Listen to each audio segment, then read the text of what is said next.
কষ্টের মাঝেই সুখ আছে, রাইট, কষ্টের মাঝেই সুখ আছে। তুমি যদি তোমার লাইফ স্টাইল যদি মানে খুব পশ থাকে, কিন্তু তোমার মনে যদি শান্তিই না থাকে, তাহলে কিন্তু তোমার ওই পশ লাইফ স্টাইল কখনোই তোমাকে শান্তি দিবে না। একটা মানুষের সব থেকে মেইন আর প্রধান জিনিস হচ্ছে মানসিক শান্তি। তুমি যদি মানসিক শান্তিতে থাকো, তুমি যদি আলু ভর্তা ডাল দিয়েও ভাত খাও, তাহলেও তোমার অনেক শান্তি লাগবে। সেই আলু ভর্তা খেয়ে তোমার এত পরিমাণ তুমি তৃপ্তি পাবা, তুমি সেটা পশ লাইফ স্টাইলে থেকে তুমি 3 বেলা বিরিয়ানি খেলেও সেটা পাবা না, ঠিক আছে?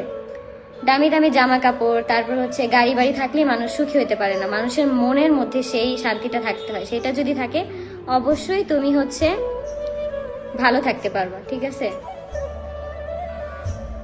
যেমন এই যে আমার বাবার বাড়ির কথাই আমি বলি, আমাদের কিন্তু আহামরি কোনো টাকা পয়সা নেই, আমাদের কিন্তু পশ লাইফ স্টাইল নেই। আমাদের হচ্ছে 2টা ছোট রুম, এই 2টা রুমের মধ্যে আমরা থাকি। বাসাটা চেঞ্জ করব ভাবতেছি, মানে এখন না, একটু সময় লাগবে। তো আমরা কিন্তু আলহামদুলিল্লাহ খুব ভালো আছি। আমাদের বাসায় কিন্তু ডেলি ডেলি মুরগি মাছ মাংস রান্না হয় না, আমরা কিন্তু সব মিলিয়ে ঝিলেই খাই, যেহেতু আমাদের একটা মধ্যবিত্ত ফ্যামিলি।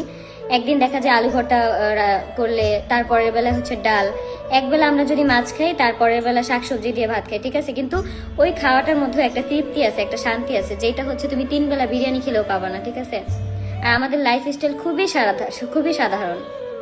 আমরা খুব সাধারণভাবে জীবনযাপন করি। আর আমি যত বড়ই হই না কেন, আল্লাহ আমাকে যত উপরে উঠাক, কিন্তু আমি সবসময় এরকমই থাকতে চাই। কারণ এই লাইফটার মধ্যে যে কি শান্তি, একমাত্র যারা মধ্যবিত্ত শুধু তারাই জানো। তাদের হচ্ছে মধ্যবিত্তদের ফ্যামিলির মধ্যে হয়তো টাকা পয়সা নাই, মানে ওইরকম ইয়ে নেই, কিন্তু খুব শান্তি আছে। ফ্যামিলির প্রত্যেকটা মেম্বারের সাথে তোমার বন্ডিং ভালো থাকবে, মানে যাই খাও, অল্প খাও, কিন্তু সবাই একসাথে মিলেমিশে খেলে সেই জিনিসটারই খুব বরকত হয়।